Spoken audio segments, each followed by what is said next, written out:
Det er altså konkurrencedressur, og vi præsenterer her Karina Neumann Thorup, som er 20 år gammel.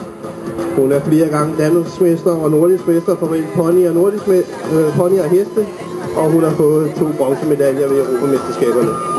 Hun rider her på den 9 år gamle Trakehner hingst Kafelnikov, som hun har haft i standen siden april måned. Vi har taget ham med her, fordi han skal gerne ud og se en lille smule og opleve noget, i det han godt kan virke en lille smule nervøs en gang imellem til konkurrence, så han skal ud og have nogle gode og positive oplevelser. Vi starter her med lidt travarbejde, lidt trævassade, og her er der lidt middeltrav skråt igennem, hvor han øger sin skridtlængde.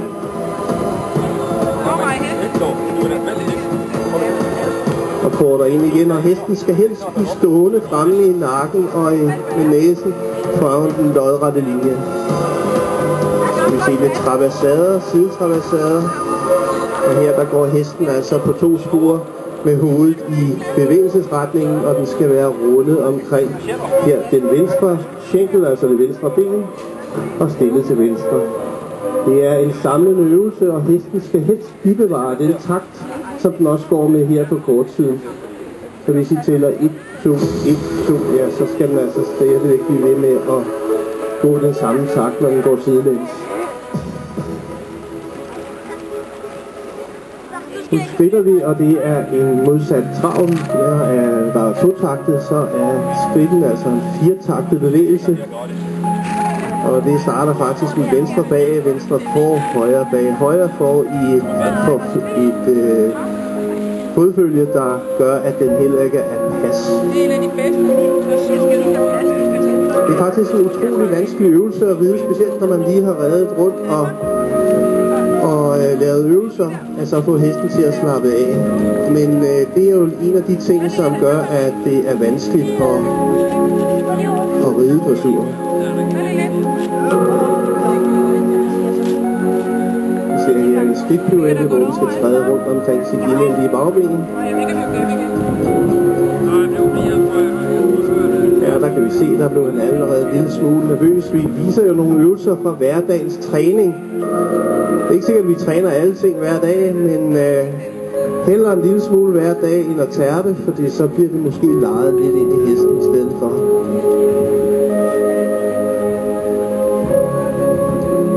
Samlet skridt, og så går vi over i galoparbejde.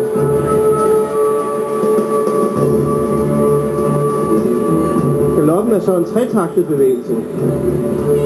Og hvis vi kigger på en bevægelse, så stikker den venstre bagben i først, og så højre forben og venstre bagben. Venstre forben og højre bagben, og så til sidst højre forben i jorden. Vi rider her samlet galop. Og igen her skal hesten helst være afslappet og i god balance. Og nu rider vi så travers igen, ligesom vi så i traven, hvor den er stille og bøjet til bevægelsesretningen. Kom her, Bus. Prøv lige at se. Kæft, hvor den ligger, mand. Og galopchancement, hvor vi går så fra højre galop til venstre galop. Og du gav en dygtig rytter også. Ja. Nå, prøv at se en dygtig rytter. Sådan der vil jeg gerne ride. Ja. Så det det. Og nu prøver vi lægge an til en galoppirouette, hvor den skal galoppere rundt omkring sit indvendige bagben i så lille en cirkel, som den overhovedet kan. Og det er en meget vanskelig og meget anstrengende øvelse. Og det har han faktisk rimelig godt nemt med.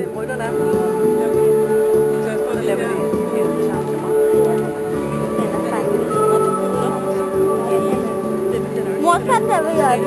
Ja, vi tror også, at jeg gør ligesom alle andre Og nu skal vi prøve at lave seriechancement, og det her, der skal det skifte her for hver 80 galopspring. Fra højre galop til venstre galop, og fra venstre galop til højre galop her, som vi så. Og til venstre igen.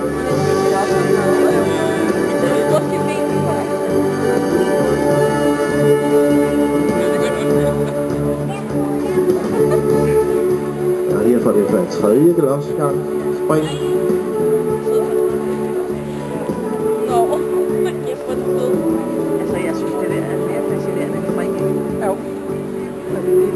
Jeg kan jo også sige, at equipagen her, Karina Og Kafelnikov blev ved de danske mesterskaber for junior young rider her som young rider, og på 21 år nummer 8 her i de danske mesterskaber sidste weekend.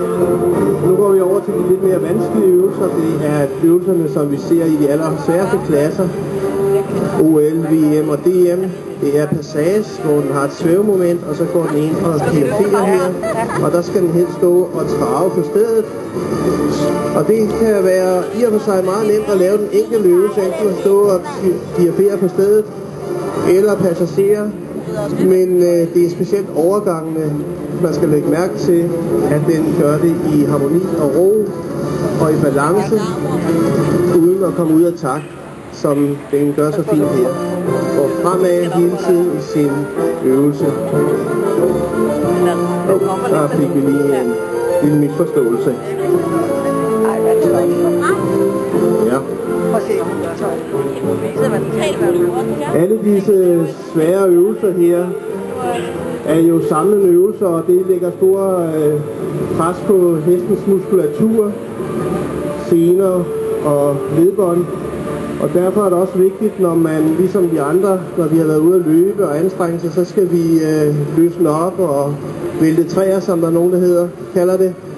Vi skal løse hesten op også bagefter, således at muskulaturen bliver løsgjort, således at hesten den slapper af efter et veludført arbejde, som hesten nu her bliver bedt om, nemlig at løsne sig og strække halsen frem og ned, så den får ro i sine muskler, afslappet muskulatur, men så sandelig også, at den bliver rost for et veludført stykke arbejde, således at den sind også forstår, at nu har jeg altså gjort noget godt, nu får jeg lov til at slappe af.